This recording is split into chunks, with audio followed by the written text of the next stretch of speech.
In July, we spent a week based in Pontresina, Graubünden. This is a culinary and architectural tour of the area. Graubünden is Switzerland's largest canton by landmass. It is culturally very diverse, including 3 of the official languages. It is the only canton where Romansh is spoken. In the south, Italian is spoken, and in the north, a mix of Swiss German and Romansh. The canton has a unique mix of architecture as well as some of its own regional dishes which reflect the cultures of the area. Let's start with the food. Who doesn't like food? First, we have a few Italian-inspired dishes, which is not a surprise given the southern border with Italy. First up was a stop at a ravioli place in Engadin. We sampled the tricolor ravioli, representing the Italian flag. Flavors were spinach, tomato, and cheese, topped with a tomato and basil sauces and fresh herbs. Of course, in the cantons bordering Italy, the pizza improves from the rest of Switzerland. This was a local take on pizza diavola, but this one includes the name of a local mountaintop, Diavolezza. The use of fresh peppers was a nice contrast to the spicy salami. The octopus salad was surprisingly fresh for being a ways from the actual Mediterranean. The addition of potatoes made it more regional. Pork skewers with pork done 3 ways brought together Italian seasoning with a mix of Swiss and Italian meat preparations. And of course, who can forget gelato? The dark chocolate and hazelnut is a classic in this region. Finally, we have a crisp river trout with fresh herbs. The cooking style was more Italian, while the flavor palette more Swiss.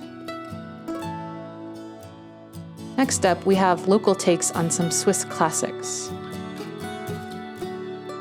First, we have Bärlauch-infused mashed potatoes. Those were quite delicious.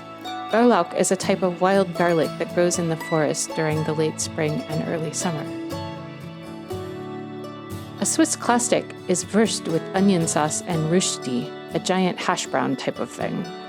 We tried 2 versions, one in a fancy restaurant, and the second in a mountain hut with a local type of sausage wound in a coil. The Alpen-style macaroni is also a classic, served with a side of applesauce. Pancetta made this one special.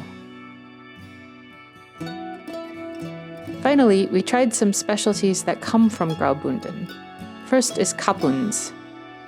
Kapuns are a cornmeal-based dumpling, a lot like Knödel from Südtirol. They are wrapped with chard and then baked in high heat with a cheese and cream sauce. This is my favorite Swiss dish so far. Gerstensuppe is also typical in this area. It is a barley base with root vegetables and ham or bacon mixed in. It is a hearty meal for the high mountains.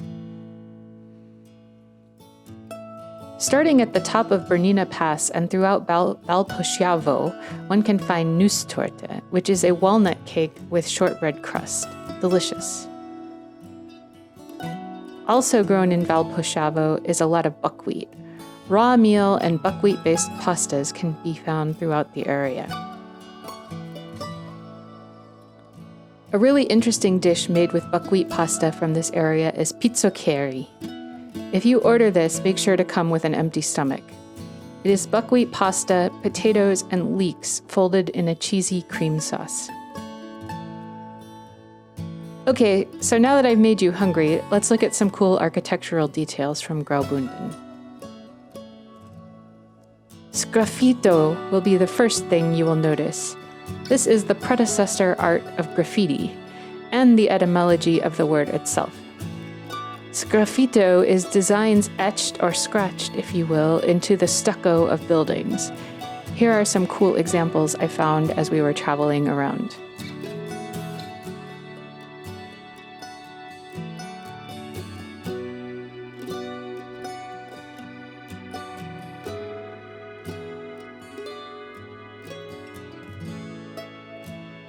Another typical architectural feature in Graubünden is deeply recessed windows. The styles vary quite a lot, but here are a few nice examples I found.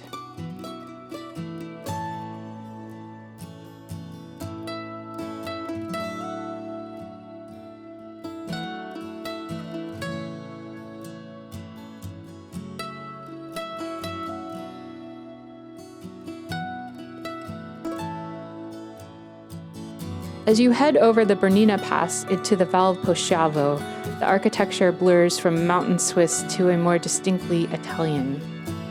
We made a day trip to the town of Posciavo, where some beautiful Italianate architecture is found.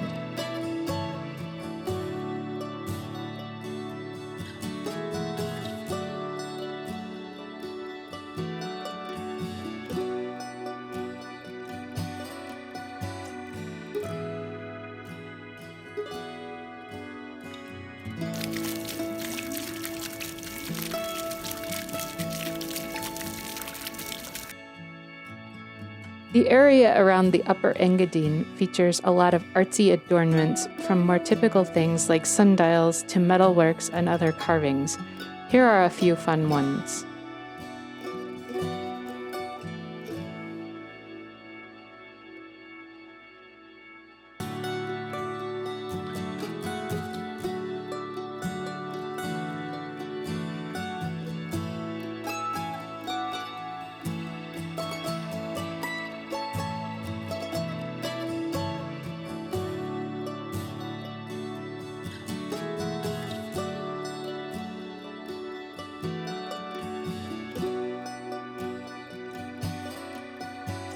Finally, above Pontresina, you can find the Santa Maria Church, which is known for its colorful murals depicting Bible stories from the time before the printing press and mass literacy. I hope you enjoyed this small look at the cultural heritage of Graubünden. Please like and subscribe to the channel. Until next time, Auf Wiedersehen!